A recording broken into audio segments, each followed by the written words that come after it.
ముఖ్యంగా కేంద్రంలో మోడీ ప్రధానమంత్రి అయిన తర్వాత ఈ 10 సంవత్సరాల పాలనలో తన పనితనాన్ని చూసి ఓట్లేయండి అని అడగగలిగే స్థితిలో మోడీ గాని బీజేపీ గాని లేవు. అన్ని రంగాల్లో విఫలమైన ప్రభుత్వంగా ఈరోజు స్పష్టంగా కనపడతా ఉంది. ఈ స్థితిలో దేవుణ్ణో మతాన్నో అడ్డం పెట్టుకుంటే తప్ప ఓట్లు అడగగలిగేటువంటి పరిస్థితి లేదు. అందుకే మతాన్ని రాజకీయ ప్రయోజనాల కోసం వాడుకుంటున్నారు. దేవుణ్ణి దేవాలయాన్ని చూపించి ఓట్లు అడుగుతున్నారు. ఇది రాజ్యాంగ విరుద్ధం. బీజేపీ మోడీ ప్రభుత్వ వైఫల్యాలకు తార్కాణం. రెండోది, దేశంలో గాని రాష్ట్రంలో గాని మొత్తం రాజకీయాల్లోనే విలువలు దిగజారిపోతున్నాయి. మనందరం చూస్తున్నాం. ఒక మాటలో చెప్పాలంటే విలువలకు వలువలు ఊడదీస్తున్నారు. ఇప్పుడు జరగబోయేటువంటి మే 13 ఎన్నికల్లోనే నామినేషన్స్ వేసిన వాళ్లలో ఒక్క తెలంగాణని కాదు, మే 13న పోలింగ్ జరిగేటువంటి అన్ని చోట్ల కలిపితే 246 మంది మీద, అభ్యర్థుల మీద హత్యలు, అత్యాచారాల ఆరోపణలు ఉన్నాయి. అంటే ఎవరు చట్టసభలకు వచ్చే ప్రయత్నం చేస్తున్నారు, ఎవరు చట్టసభలకు వస్తున్నారు, ఇది ఆందోళన కలిగించేటువంటి విషయం. అట్లానే ఈ ఆయారాంలు గాయారాంల రాజ్యంగా మారింది. ఎవరు ఏ రోజు ఎప్పుడు ఏ పార్టీలో ఉంటారో తెలవని పరిస్థితి. చాలా ఆశ్చర్యకరమైనటువంటి పరిణామాలు చూస్తున్నాం మనం. పదవుల కోసం ఏ పార్టీకైనా పోవడానికి, ఏ గడ్డి విరవడానికైనా సిద్ధపడేటువంటి పరిస్థితి ఏర్పడ్డది. వీటన్నిటిని మించి సమాజంలో అన్ని వ్యాపారమయమైనవి, రాజకీయాలు కూడా వ్యాపారమయమైనవి. రాజకీయాల్లో కూడా పెట్టుబడి పెట్టి లాభాలు సంపాదించడం అనే ధోరణి వచ్చేసింది. అందుకని ఈ విలువలకు భిన్నమైనటువంటి విలువలు పునఃప్రతిష్ఠ చేయాల్సినటువంటి అవసరం ఉంది. ఇవన్నీ దృష్టిలో పెట్టుకున్నప్పుడు అటు రాజకీయ కర్తవ్యం, ఇటు శ్రమజీవుల విలువలు పునఃప్రతిష్ఠ జరగాల్సిన అవసరం ఉంది. ఇది జరగాలి అని అంటే దేశంలో ఇప్పుడు ఒకవైపు బీజేపీ ఓడిపోవాలి, మోడీ మళ్లీ ప్రధానమంత్రి కాకూడదు. మరోవైపు సిపిఐఎం లాంటి పార్టీ పార్లమెంట్లో తన స్థానాన్ని పెంచుకోవాల్సిన అవసరం ఉంది. ప్రజల్లో తమ విధానాలను మరింత బలంగా తీసుకుపోవాల్సిన అవసరం ఉంది. ఇది ఈరోజు ప్రత్యేకమైనటువంటి అవసరం. సిపిఐఎం ప్రత్యేకత ఏమిటి మరి అన్నప్పుడు, సిపిఐఎం పుట్టిందే ప్రజా ప్రయోజనాల కోసం, శ్రామికుల ప్రయోజనాల కోసం పుట్టింది. అట్లనే దేశంలో ప్రజాస్వామ్యం కోసం, రాష్ట్రాల హక్కులు అధికారాల కోసం, లౌకిక విలువల కోసం, వచ్చిన స్వాతంత్ర్యాన్ని కాపాడుకోవటం, సార్వభౌమాధికారం కోసం, సెల్ఫ్ రిలయన్స్ కోసం పోరాటం చేయాల్సినటువంటి పరిస్థితులు ఈరోజు మనకున్నాయి. వాటికి కట్టుబడి ఉన్నటువంటి పార్టీ సిపిఐఎం. ఈ పరిస్థితుల్లో సింపుల్గా చెప్పాలంటే ప్రజా ఉద్యమాల్లో ఉన్న, ప్రజా ప్రతినిధులుగా ఉన్న, శ్రామికుల కోసం, ప్రజల కోసం, ప్రజాస్వామ్యం కోసం పనిచేసేటువంటి నాయకులు, కార్యకర్తలు సిపిఐఎం నుంచి ఎవరు పోటీ చేసినా. అందుకని ప్రజా ఉద్యమాలను, చట్టసభల్లో మన వాయిస్ని సమాంతరంగా తీసుకుపోయే ప్రయత్నం సిపిఐఎం చేస్తుంది. ఇప్పుడున్న ప్రత్యేక పరిస్థితుల్లో పార్లమెంట్లో కమ్యూనిస్టుల ప్రజెన్స్ పెరగాల్సిన అవసరం ఉంది. సిపిఐఎం లాంటి పార్టీ ప్రతినిధుల సంఖ్య పెరగాల్సిన అవసరం ఉంది. మరోవైపు ముందే చెప్పినట్టు సిపిఐఎం విధానాలు ప్రజల్లోకి మరింత బలంగా పోవాల్సిన అవసరం ఉంది. ఈ విలువలను మార్చేందుకు ఉపయోగపడే విధంగా ప్రజలను ప్రభావితం చేయగలిగిన స్థాయిలో పోవాల్సినటువంటి అవసరం ఉంది. ఇప్పుడు మోడీ ప్రభుత్వం అన్ని విషయాల్లో విఫలమైంది అని చెప్పాను. మొట్టమొదటిది, 10 ఏళ్ల ముందు నుంచే చెప్తున్న మాట మోడీ, ధరలు తగ్గించేస్తామని. కానీ మన జీవిత కాలంలో ఎప్పుడూ లేని స్థాయికి ధరలు పెరిగినాయి, కేవలం మోడీ ప్రభుత్వ వైఫల్యం వల్ల. ఎందుకు ఈ మాట అంటున్నానంటే, అంతర్జాతీయ మార్కెట్లో కారు చౌకగా పెట్రోలు, డీజిల్ దొరుకుతున్న సమయంలో కూడా ఇక్కడ అత్యధిక ధరలు ఉన్నాయి. కారణం ఏమిటంటే ఇక్కడ పన్నులు పెంచారు. పన్నుల పేరు మీద కావచ్చు, సెస్ పేరు మీద కావచ్చు, పెట్రోలు, డీజిల్, గ్యాస్ ధరలు విపరీతంగా పెంచారు. వాటి ఫలితంగా సమాజంలో అన్ని రకాల నిత్య జీవిత అవసర సరుకుల ధరలు పెరిగినాయి. మనందరం చూసిందే, చూస్తున్నదే. ఈ రోజుకి మన అనుభవం అదే. ఘోరమైనటువంటి వైఫల్యం ఇది మోడీ ప్రభుత్వాన్ని. అట్లనే ఏటా 2 కోట్ల మందికి ఉద్యోగాలు ఇస్తామన్నారు. ఈ 10 ఏళ్లలో 20 కోట్ల ఉద్యోగాలు రావాలి. కానీ కేంద్ర ప్రభుత్వ సంస్థల లెక్కల ప్రకారమే 50 ఏళ్లలో ఎప్పుడు లేని స్థాయికి నిరుద్యోగ సమస్య పెరిగింది. వాళ్ళ లెక్కలే, ప్రతిపక్షాల లెక్కలు కాదు. అట్లనే రైతులకు మద్దతు ధర అన్నారు. స్వామినాథన్ కమిషన్ సిఫార్సులకు అనుగుణంగా శాస్త్రీయంగా నిర్ణయిస్తామన్నారు. ఈరోజు మద్దతు ధరను చట్టబద్ధం చేయమనంటే రైతుల మీద దాడులు చేస్తున్నారు. సమస్య లేదంటున్నారు. రైతుల ఆదాయం రెట్టింపు చేస్తామన్నారు. ఇప్పుడు ఆ మాట మాట్లాడడానికి మోడీ సిద్ధంగా లేడు, ఏ బీజేపీ నాయకులు సిద్ధంగా లేరు. ఎందుకంటే అందరికి కనబడుతున్నది రైతుల ఆదాయం రెట్టింపు అయిందా కాలేదా కనబడుతున్నాయి. 16 లక్షల కోట్ల రూపాయల బకాయిలను, బ్యాంకుల దగ్గర తీసుకున్న అప్పులను బడాబాబులకు మాఫీ చేసింది మోడీ ప్రభుత్వం. 16 లక్షల కోట్లు కేంద్ర బడ్జెట్లో దాదాపు సగానికి దగ్గర. బ్యాంకులన్నీ లూటీ. కానీ దేశంలో రైతుల రుణమాఫీ చేయడానికి మాత్రం సిద్ధంగా లేరు. మొత్తం ఈ మోడీ పాలనలో అదానీ బలిసిపోయినంతగా, అంబానీ బలిసిపోయినంతగా ఎవరు బలవలేదు. చూసినాం కదా, మోడీ ప్రధానమంత్రి అయ్యే నాటికి అదానీ ఎవరో మీకు మాకు తెలియదు. ఈ దేశంలో ఎవరికి తెలియదు, గుజరాత్లో తెలుసు అంతే. 53,000 కోట్ల ఆదాయం సంపదతో మోడీతో పాటు మోడీ చిటకణంలో పట్టుకొని జాతీయ స్థాయికి వచ్చాడు. ఈరోజు 17,30,000 కోట్ల సంపద. ప్రపంచంలోనే ఇంత వేగంగా బలిసిన వాళ్ళు లేరు. అందుకే ప్రపంచ స్థాయిలో సంస్థలు దృష్టి పెట్టి ఆ గుట్టు రట్టు చేసినాయి. అదాని ప్రజల సొమ్ము ఎట్లా కొల్లగొట్టాడు, చట్టవిరుద్ధంగా, రాజ్యాంగ విరుద్ధంగా ఎట్లా సంపద పోగేసుకున్నాడో మొత్తం ఆధారాలతో బయటపెడితే విచారణకు కూడా మోడీ ప్రభుత్వం సిద్ధంగా లేదు, మొండికేసింది.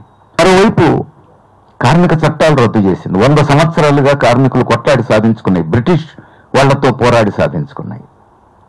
రైతు వ్యవస్థనే ధ్వంసం చేయడం కోసం వీలుగా 3 రైతు వ్యతిరేక చట్టాలు చేసింది. విఫలయత్నం చేసింది అమలు చేయడానికి. రైతుల పోరాట ఫలితంగా ప్రస్తుతానికి అవి రద్దయినాయి.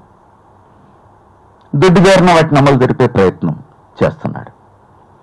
ఒకవైపు అంబానీలకు, అదానీలకు దోచిపెడుతూ ఫ్లోర్ లెవెల్ మినిమం వేజ్ అని చెప్పి జీవో విడుదల చేసింది మోడీ ప్రభుత్వం 2023లో. రోజుకు 178 రూపాయలు వేతనం ఇస్తే సంబరపడాలట, పండుగ చేసుకోవాలట. ఇది ఉపన్యాసం కాదు, జీవో, మోడీ ప్రభుత్వం ఇచ్చిన జీవో. ఈరోజు రోజుకు 178 రూపాయల వేతనం సరిపోతుందా?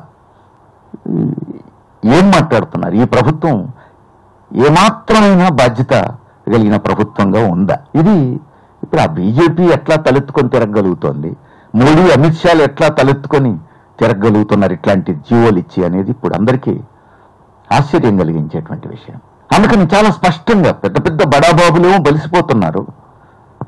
సాధారణ కూలీలు, రైతులు, కార్మికులు రోజు రోజుకు దిగజారిపోయే పరిస్థితి వాళ్ళ జీవితాలు. ప్రభుత్వ రంగాన్ని ధ్వంసం చేస్తున్నారు. ఈ దేశ సార్వభౌమాధికారాన్ని కాపాడింది ఏదన్నా ఉంటే అది ప్రభుత్వ రంగం. ఈ దేశ ఆర్థిక వ్యవస్థని ఈరోజు ఈ స్థితిలో నిలబెట్టగలిగింది ఏదన్నా ఉందంటే అది ప్రభుత్వ రంగం. అది అందరికీ తెలిసిన విషయం. అలాంటి ప్రభుత్వ రంగాన్ని ఈరోజు చాలా వేగంగా ధ్వంసం చేస్తున్నారు. ఎల్ఐసి దగ్గర నుంచి, స్టీల్ ఫ్యాక్టరీల దగ్గర నుంచి ఏదీ మిగలడానికి వీలు లేదనేటువంటి స్థితి. డైరెక్ట్గా పబ్లిక్ ప్రయోజనాలను ఎఫెక్ట్ చేసేవి కూడా విద్యుత్ సవరణ బిల్లు ప్రవేశపెట్టి కూర్చున్నారు. ఇప్పుడు అది చట్టం అయితే ప్రతి ఇంట ఈరోజు కరెంటు బిల్లు 3 రెట్లు 4 రెట్లు అవుతుంది. ప్రతి ఇంట. అది చట్టం అయితే ఇక్కడ రైతులకు ఉచిత విద్యుత్ ఇవ్వడం ఇక సాధ్యపడదు. ఎందుకంటే ప్రొడక్షన్ కాస్ట్ ఎంత ఉంటే అంత బిల్లు వేయాలనేది ఆ చట్టంలో ఉంది. ఈ రూపంలో ప్రైవేటీకరణలు అన్ని ప్రైవేట్ సంస్థలకు అప్పచెప్తారు. వాళ్ళకి లాస్ రాకూడదు. ఈరోజు ప్రభుత్వం నడుపుతోంది కాబట్టి కాస్ట్ సబ్సిడీ పద్ధతి ఉంది. పెద్ద పెద్ద కాంట్రాక్టర్లు, పెద్ద పెద్ద పారిశ్రామిక సంస్థలకు ఎక్కువ రేటు వేస్తారు. రైతులకు అవసరమైతే ఉచిత విద్యుత్ ఇస్తారు. సాధారణ కుటుంబాలకు, ఇండ్లకి ఇచ్చేటువంటి డొమెస్టిక్ కనెక్షన్స్కి తక్కువ రేటుకి ఇస్తారు. అందువల్ల దేశం బతుకుతోంది, ఈరోజు జనం బతుకుతున్నారు. కానీ దీనికి పూర్తి భిన్నమైనటువంటి పరిస్థితికి బరి తెగించి వ్యవహరిస్తోంది మోడీ ప్రభుత్వం. మరోవైపు ట్రాన్స్పోర్ట్ సవరణ చట్టం చేసింది. ఇది చట్టం అయిపోయింది. దేశంలో ఆర్టీసీలు మిగలడానికి వీల్లేదు. ఇప్పుడు ఆ చట్టం ప్రకారం ఏ ఆర్టీసీ మిగిలే పరిస్థితి లేదుగా ఏ రాష్ట్రంలో కూడా. ఎప్పుడు మూసిపోతాయి అనేదే చట్టం చేసి కూర్చున్నాడు మోడీ.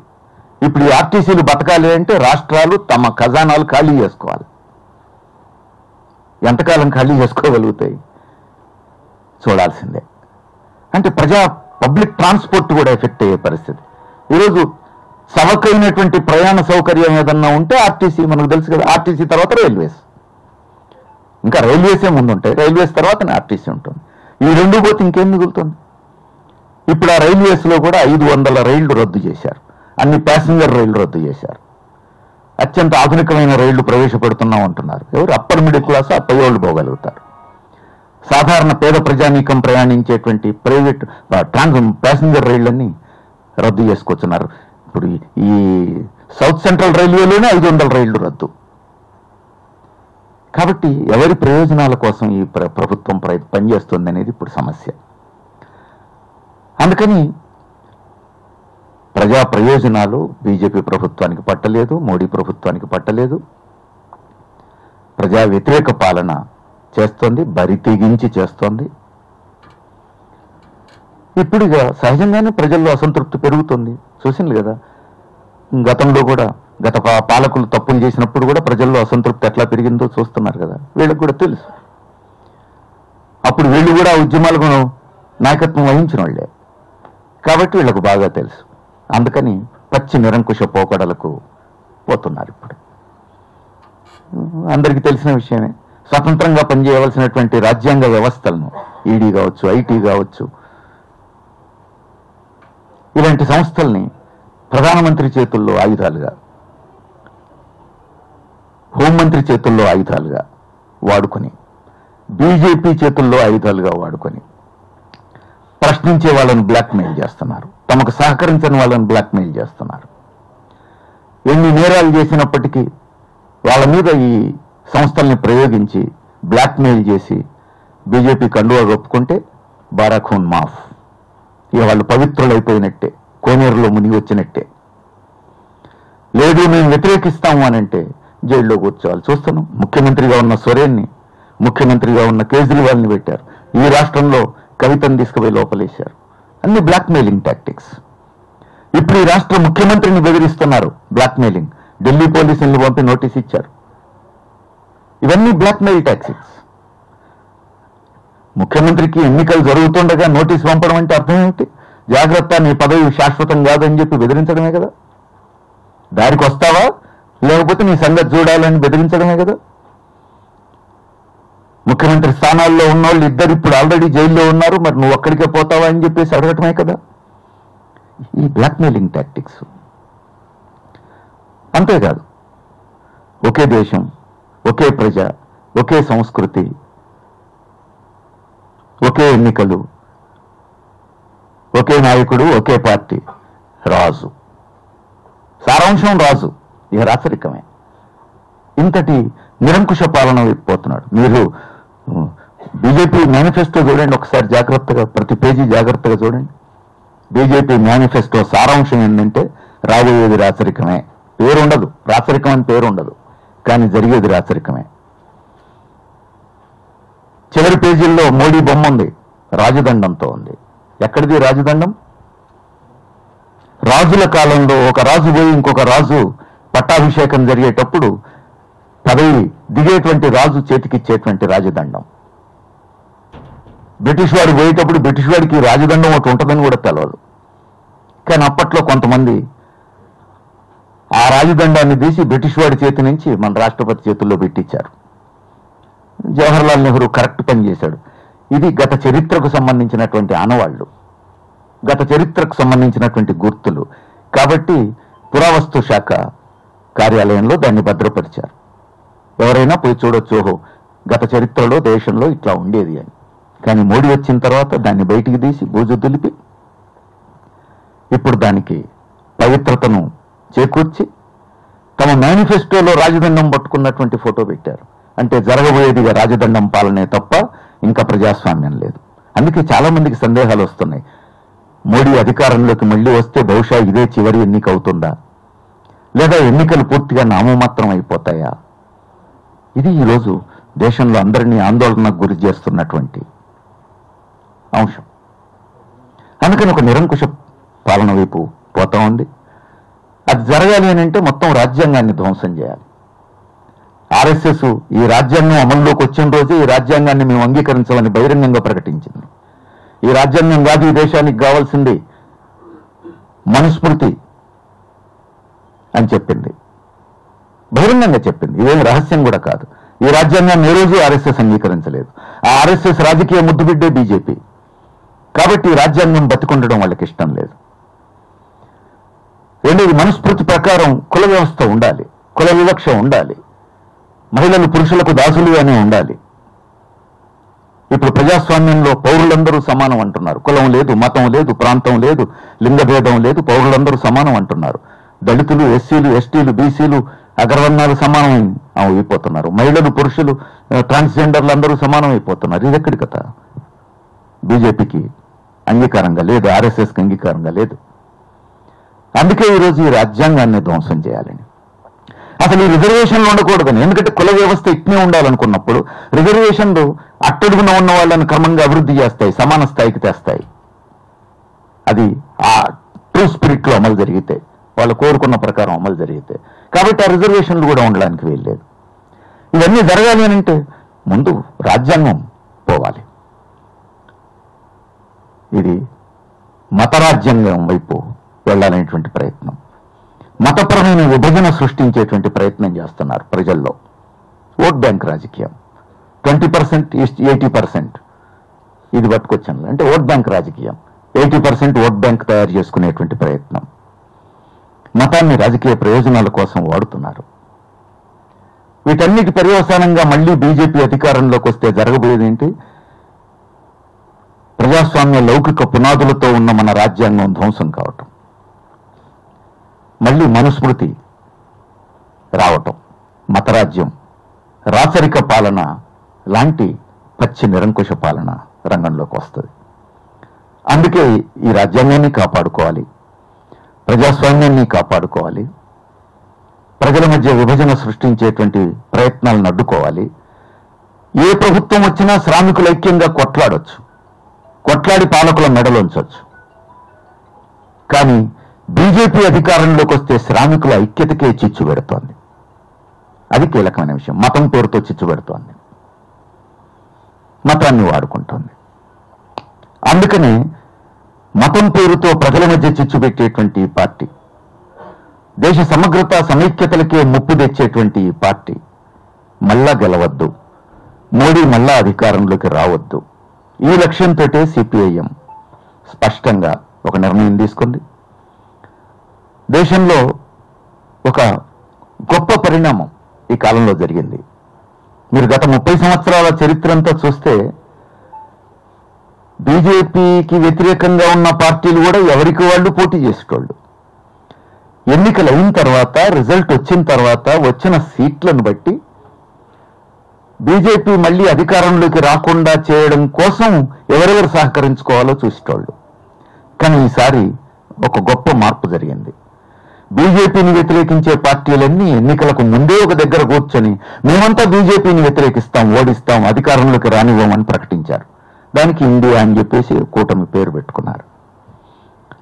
ఏ రాష్ట్రానికి ఆ రాష్ట్రం ఎన్నికల పొత్తుల గురించి మాట్లాడుకోవచ్చు కాక, కానీ ఒక కామన్ స్లోగన్, కామన్ లక్ష్యం బహిరంగంగా ప్రకటించారు. ఇది చరిత్రలో, స్వతంత్ర భారతదేశ చరిత్రలో మొదటిసారి జరిగినటువంటి ఒక పాజిటివ్ చేంజ్.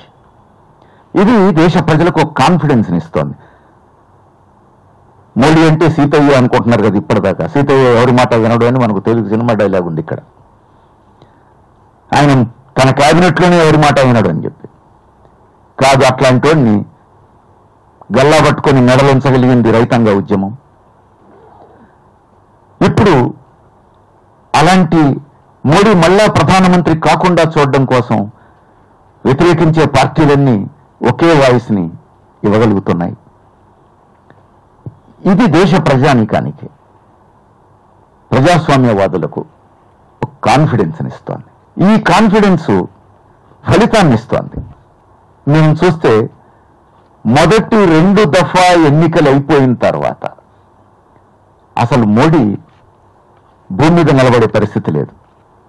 రెచ్చిపోయి మాట్లాడండి, మనందరం చూసినాం. ఫస్ట్ రౌండ్, సెకండ్ రౌండ్ ఎన్నికలు చూసిన తర్వాత మోడీకి దిక్కుతోచని పరిస్థితుల్లో పడ్డాడు. అనేక విశ్లేషణలు వచ్చేసినాయి. ముఖ్యంగా ఎన్డీఏ ప్రతినిధులు సిట్టింగ్ ఎంపీలుగా ఉన్నటువంటి స్థానాల్లో అసలు ఓటర్లు అనాసక్తంగా ఉన్నారు, ఓటు వేయడానికే అనాసక్తంగా ఉన్నారని చెప్పేసి యూత్ అంతా మా వైపే వస్తున్నారని బీజేపీ చెప్పుకుంది. మాకు సర్వే రిపోర్ట్లు ఉన్నాయని చెప్పుకుంది. కానీ మొదటి 2 రౌండ్స్ ఎన్నికలు చూస్తే యూత్లో 38% మాత్రమే ఓటింగ్కి వచ్చిండ్రు అని తేలింది. ఇవన్నీ దేన్ని సూచిస్తున్నాయి? మోడీ గాలి ఏమీ లేదు అని సూచిస్తున్నాయి. మీరు ఎన్నికల మేనిఫెస్టో చూస్తే వాళ్ళది మోడీని ఒక ఋషిలాగా ఒక పేజీలో ఫోటో వేసుకున్నారు. మంచి గడ్డం మించిండు కదా ఆయన. మోడీ ప్రధానమంత్రి అయిన రోజు ఇంత గడ్డం లేదు. ఇప్పుడు పెద్ద గడ్డం మించిండు, నామాలు పెట్టిండు, ఆ ఫోటో ఎన్నికల మేనిఫెస్టోలో పెట్టిండు. అంటే ఒక ఋషి రూపంలో ప్రజలకు కనబడితే హిందువులందరూ ఓటేస్తారని ఆశ.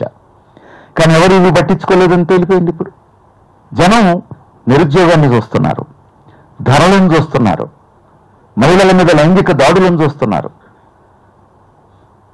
భారతదేశ చరిత్రలో బీజేపీ అంత బరి తెగించి మహిళల మీద పడుతున్న వాళ్ళు ఎవరు కనపడట్లేరు. మనకు ఊళ్ళల్లో ఆంబూతులు కనపడతాయి కదా, అచ్చుగుద్దు వదిలిపెడతారు ఊరి మీద. ఇప్పుడు బీజేపీ నాయకుల పరిస్థితి అట్లా ఉంది. టక పేర్లు నాకంటే ఎక్కువ మీరు పేర్లు చెప్తారు. ఆడవాళ్ళు వెంట పడుతున్నటువంటి వాళ్ళు ఎంపీలుగా పోటీ చేస్తున్నారు, ఎమ్మెల్యేలుగా పోటీ చేస్తున్నారు, మంత్రులుగా ఉన్నారు, గవర్నర్లుగా ఉన్నారు. బీజేపీ తరఫున ఉండి ఆడవాళ్ళు వెంట పడుతున్నారు. మహిళలు ఇంక వీళ్ళు సంస్కారం గురించి మాట్లాడతారు, దేశభక్తి గురించి మాట్లాడతారు, మహిళల గౌరవం గురించి మాట్లాడతారు. కుల దురహంకార దాడులు స్వతంత్ర భారతదేశ చరిత్రలో ఎప్పుడు జరగనని జరిగినాయి. ఎవరి లెక్క ఇది? ఎన్సీఆర్బీ లెక్కే, అధికారయుతమైనటువంటి లెక్క, కేంద్ర సంస్థ లెక్క, ప్రతిపక్షాల మాట కాదు. అందుకని ప్రజలు ఇవన్నీ చూస్తున్నారు. ఇప్పుడు ప్రజలకు ఒకటి అర్థమైంది. ఒకటి జనం అందరికీ తెలిసింది, సాంప్రదాయంగా తరతరాలుగా వస్తున్నది ఏంటిది? కుటుంబంలో ఎన్ని కష్టాలు వచ్చినా ఆదుకునేటోళ్ళు లేకపోతే, సాయం చేసేటోళ్ళు లేకపోతే, పట్టించుకున్నోళ్ళు లేకపోతే, ఏ దిక్కు లేనప్పుడు దేవుడే దిక్కు అని చెప్పేసి పోవటం అనేది సాంప్రదాయంగానే వస్తున్నది. తరతరాలుగా కుటుంబంలో తాతల తండ్రుల నుంచి వస్తున్నటువంటి నమ్మకం అది. ఏడుకొండ వెంకటేశ్వర స్వామికి మొక్కుంటారు, నా సమస్య పరిష్కారం అయితే తలనీలాలిస్తామంటారు. తిరుపతి దాకా వస్తామంటారు, కాదు కాలినడకను వస్తామంటారు, కాదు చెప్పులు లేకుండా నడుచుకుంటూ వస్తామంటారు, పైన అంగిగోళ్ళు లేకుండా గోచి పెట్టుకొని నడుచుకుంటూ వస్తామంటారు. అనేక మొక్కులు, ఇంకా వేరే దిక్కు లేనప్పుడు. కానీ ఇది ఆధునిక ప్రపంచం. ఈ ఆధునిక ప్రపంచంలో ప్రజా సమస్యల్ని పరిష్కరించాల్సిన బాధ్యత పాలకుల మీద ఉన్నది. ప్రజలు ఓటేస్తున్నారు, తమను ఎవరు పరిపాలించాలో ఎన్నుకుంటున్నారు, వాళ్ళ మీద బాధ్యత పెడుతున్నారు. ఒకళ్ళు ప్రధానమంత్రి అయ్యారు అంటే, లేదు ఒకళ్ళు ముఖ్యమంత్రి అయ్యారు అని అంటే జనం సమస్యలను పరిష్కరించే బాధ్యత వాళ్ళది అని చట్టం చెప్తున్నది, రాజ్యాంగం చెప్తున్నది. ఎన్నికలు వచ్చినప్పుడు మేము ఈ సమస్యలు పరిష్కారం చేసినామని చెప్పి ప్రజల ముందుకు పోయి ప్రజల మన్ననం పొంది మళ్ళా ఓట్లు తెచ్చుకోగలిగితే మళ్ళీ అధికారంలోకి వచ్చేటువంటి అవకాశం ఉంటుంది. కానీ ఇప్పుడు జరిగింది ఏమిటి? మోడీ అన్ని విషయాల్లో విఫలమైండు. కాబట్టి ఇక నేను నా పర్ఫార్మెన్స్ చూపించి ఓట్లడిగే స్థితిలో లేను, అందుకని ఇక రాముడిని నడుపుకోండి అంటున్నాడు, దేవుణ్ణి నడుపుకోండి అంటున్నాడు. జనం ఏమంటున్నారు? రాముడిని నడుపుకోవాల్సి వస్తే నువ్వెందుకు అధికారంలో ఉండాల్సిన గడ్డి వీకడనుకున్నావా, గోళ్ళు వీళ్ళుకుంటూ కూర్చున్నావు, దిగి పొమ్మనాల్సినటువంటి పరిస్థితి జనానికి అర్థమవుతా ఉంది. తాతల తండ్రులు చెప్పిందే నువ్వు చెప్తున్నావు, మళ్ళీ రాముడిని నడుపుకోండి, దేవుణ్ణి నడుపుకోండి. దానికోసం ఎన్నుకోలేదు నిన్ను. ప్రజాస్వామ్యంలో నీ కోటేసింది ప్రజా సమస్యలు పరిష్కరించడం కోసం. నువ్వు విఫలమైనప్పుడు దిగిపో. దేవుడి గురించి మాకు మత గురువులు చెప్తారు, మతాలు చెప్తాయి. ఇది ఈరోజు ప్రజల స్పందన. అందుకే రెచ్చిపోయి ఇప్పుడు మతాన్ని ప్రయోగించి ఉపన్యాసాలు ఇస్తున్నాడు. ఏమైనా ఈ పరిస్థితుల్లో ప్రజలు జరగబోయేటువంటి మిగతా రౌండ్స్లో కూడా బీజేపీకి వ్యతిరేకంగా ఓటు వేయాలని, సిపిఐఎం పోటీ చేస్తున్న చోట సిపిఐఎంకు ఓటు వేసి మంచి మార్పుకు సహకరించాలని, సిపిఐఎం లేని చోట సిపిఐఎం మద్దతునిస్తున్నటువంటి పార్టీలు దేశంలోని ఈ రాష్ట్రంలో 16 స్థానాల్లో కాంగ్రెస్కు మద్దతునిస్తున్నది సిపిఐఎం. ఆ 16 స్థానాల్లో కాంగ్రెస్కు ఓటేయాలని, భువనగిరి స్థానంలో సిపిఎంకు ఓటేసి గెలిపించాలని విజ్ఞప్తి చేస్తుంది.